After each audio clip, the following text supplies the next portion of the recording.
Have you ever pictured a world-renowned chef, famous for his brutal honesty and firestorm personality, suddenly falling silent, not out of anger or disappointment, but out of admiration? Now imagine that chef is Gordon Ramsay. Yes, the Gordon Ramsay, the man who's terrified contestants on reality shows, reduced chefs to tears, and built his reputation on demanding nothing less than perfection. You wouldn't expect someone like him to suddenly shift from barking orders in a kitchen to quietly soaking in the magic of a faraway country, would you? But he did, and that country was the Philippines. This story isn't about food alone. It's not about Michelin stars or fine dining. It's about something much deeper, something that even the sharpest knives in the kitchen couldn't cut through. It's about heart, humanity, and the kind of spirit you don't often find in the most glamorous corners of the culinary world. So how did this famously fiery chef come to fall in love with a country halfway across the world? Let me paint the picture for you. Gordon Ramsay, a man who's dined in the most luxurious restaurants on earth, who's walked the back alleys of Tokyo and the vineyards of France, found himself in the middle of a bustling Filipino market. But it wasn't the food that stunned him first, not the sizzling skewers or the slow-cooked adobo. It was the people, the smiles, the laughter, the unshakable warmth radiating from complete strangers. Imagine that. A man who's used to barking, "It's raw," across the kitchen, suddenly speechless. Not because he was judging someone's cooking, but because he had stumbled into a culture where food wasn't about ego. It wasn't about fancy presentations or perfect garnishes. It was about love. It was about togetherness. That's what caught him off guard. And for someone like Ramsay, that meant everything. You see, Gordon Ramsay has spent decades chasing perfection. The perfect sear, the perfect balance of flavors, the perfect service. But in the Philippines, he was reminded that sometimes the most perfect moments are the imperfect ones. A slightly uneven plate shared among friends, a roadside eatery where strangers become family, a grandmother's recipe passed down through generations, not for fame, but for love. And when Ramsay smiled, really smiled in front of a Filipino vendor, it wasn't out of politeness, it was respect. Genuine, deep respect. That single moment turned into something more, a curiosity, a connection, a craving, not just for Filipino food, but for everything that came with it. The culture, the laughter, the resilience. Because the truth is, Ramsay didn't just see good food in the Philippines. He saw good people. People who don't complain, even when life gets tough. People who give, even when they don't have much. People who carry a quiet strength, a loud joy, and an unbreakable spirit. It moved him. And remember, this is Gordon Ramsay we're talking about. A man who has called dishes an insult to food, who's walked out of restaurants mid-meal. For him to be so taken by a culture, you know it's something special. He didn't just say it once and move on. He kept returning to that moment, kept praising the Filipino people, kept speaking about them with a kind of admiration that was rare. Even for him. So why? Why the Philippines? It wasn't just the tender lechon or the umami-packed sinigang. It wasn't just the sweet halo-halo or the crispy lumpia. It was what those dishes represented. Family, celebration, sacrifice, storytelling. In the world of high-end cuisine, it's easy to forget that food is more than technique. But in the Philippines, food is a memory, a moment, a message. And that message says, "You are welcome here." That's what Ramsay heard, not in words, but in every shared dish, every handshake, every laugh under the heat of a Manila afternoon. What he found in the Philippines was a lesson, a reminder that greatness doesn't always wear a chef's hat. Sometimes it wears an apron stained with history and hugs you before you've even had your first bite. So when Gordon Ramsay speaks about the Philippines now, it's not from a pedestal, it's from the heart. He talks about their resilience, how Filipinos face adversity with a smile, how they find joy in the smallest moments, how they make you feel like family, even when you're a stranger. That, to Ramsay, is perfection. It wasn't about a 3-star review. It was about a 3-minute conversation with a street vendor who poured his soul into a single dish. It was about the grandmother who invited him to her home to taste her version of kare. It was about the child who offered him a piece of grilled banana with a grin that said, "This is my favorite." Moments like that, you can't script them, you can't fake them, and you certainly can't forget them. So when you hear Gordon Ramsay speak about the Philippines with awe in his voice, know that it's real, it's raw, and it's powerful because something changed in him that day in the market. He saw that greatness isn't always plated in gold. Sometimes it's served on banana leaves with bare hands and a full heart. And that's why the Philippines isn't just another country he visited. It's a country that changed him. And maybe, just maybe, when you see the Philippines the way Ramsay did, it might change you too. So stay with me, because this story isn't over. In fact, we're just getting started.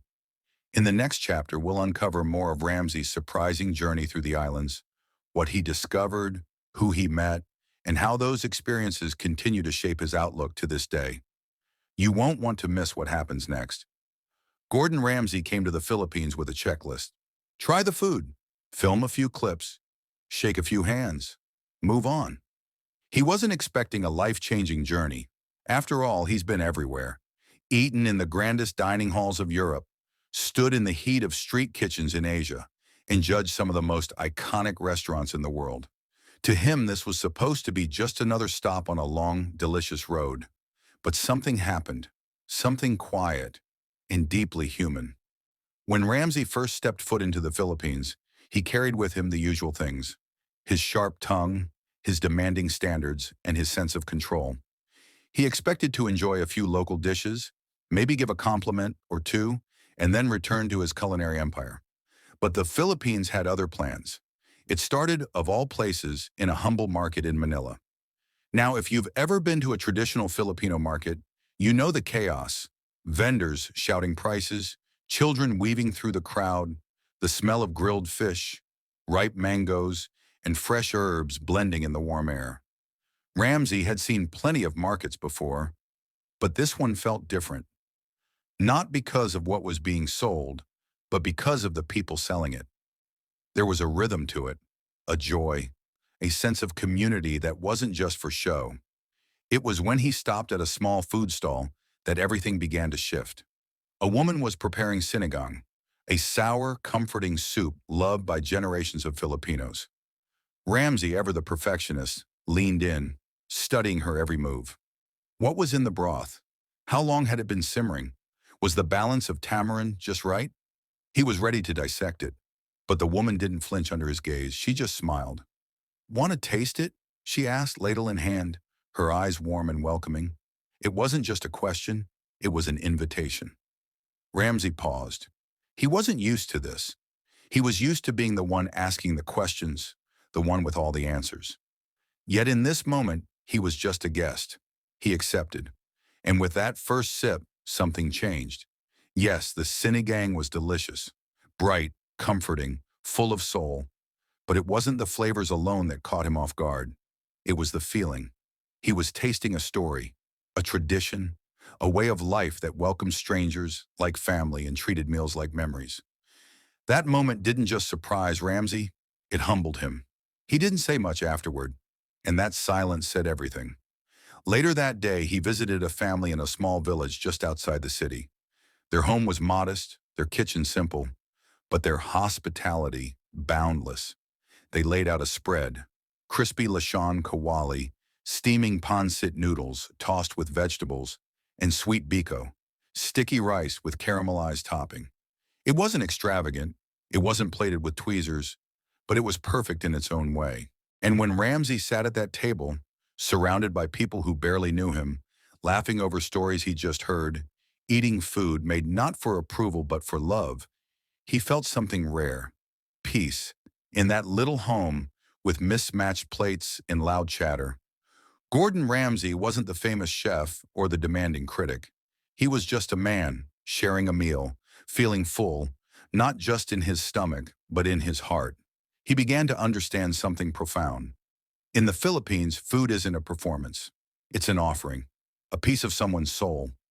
And slowly he started letting go of the need for perfection. But the journey didn't end there. As Ramsay traveled deeper through the islands, What struck him wasn't just the food or the hospitality, it was the spirit of the people. A spirit that doesn't just cook for you, but welcomes you. A spirit that doesn't just serve you a meal, but tells you a story through it. One evening, he found himself walking through the streets of Tacloban. This was a city once brought to its knees by Typhoon Haiyan. Buildings torn apart, lives uprooted, entire communities washed away in a single storm. But Ramsay didn't find devastation there. He found life. He found children playing in the streets, vendors rebuilding their stalls, families smiling as they showed off new homes, proudly rebuilt with their own hands. He saw resilience, not as a word, but as a way of being. And amidst the ruins of yesterday, he saw joy. A young woman approached him quietly. She was a survivor of the typhoon, and with a soft voice, she told him her story. How they lost their home, how they had to start over with nothing, how they cooked meals for neighbors even when they had little for themselves. And then she smiled. "We're still here," she said. "That's enough." Ramsay didn't know what to say. For once, the man who always had a quick reply, always knew what to do, just nodded. Because what could he say to that?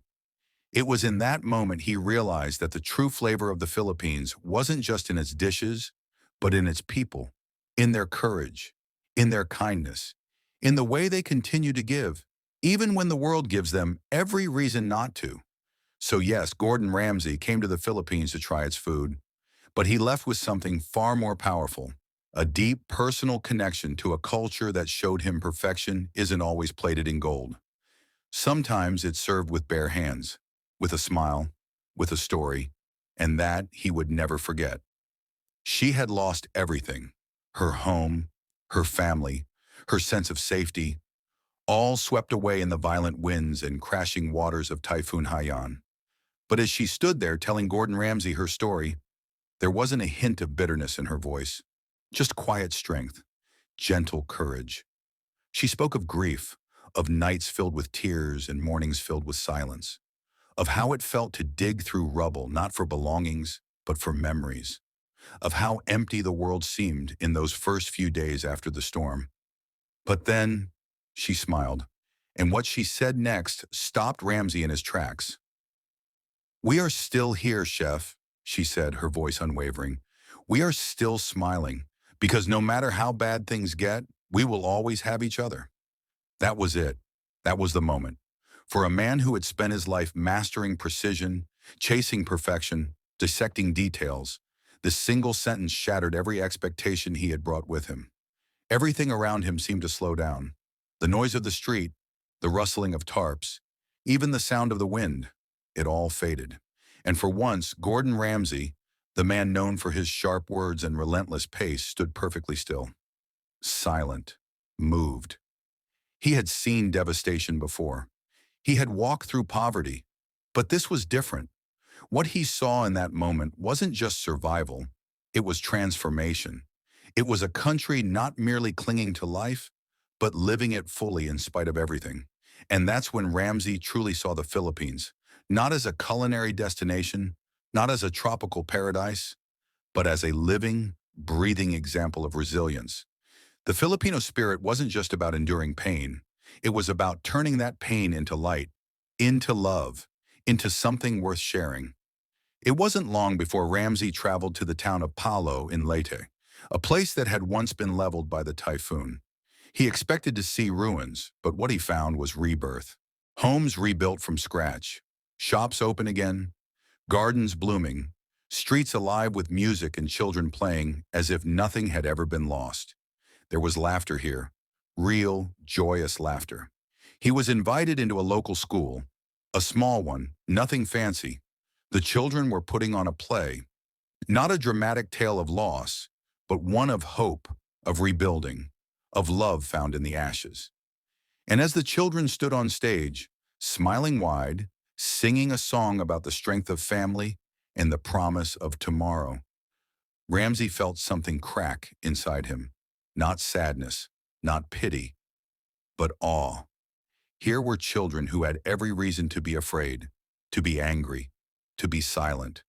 And yet they were singing, singing about joy, singing about dreams, singing about hope. That moment didn't require translation. It didn't need explanation, because the emotion in the room was universal. For the first time in his long career, Ramsay wasn't thinking about food. He wasn't calculating technique or planning a menu. He wasn't being a chef at all. He was just a man standing in a classroom full of miracles, watching a group of children show him what it truly means to rise. After the performance, a teacher pulled him aside and shared what the children couldn't put into words. She told him how, after the storm, there was no waiting for help, no complaints. The community had gathered. Families helped neighbors. Strangers became brothers and sisters. Together they picked up the pieces, not because they had to, but because they chose to. They didn't rebuild out of obligation. They rebuilt out of love, out of pride, out of the unwavering belief that tomorrow could still be beautiful.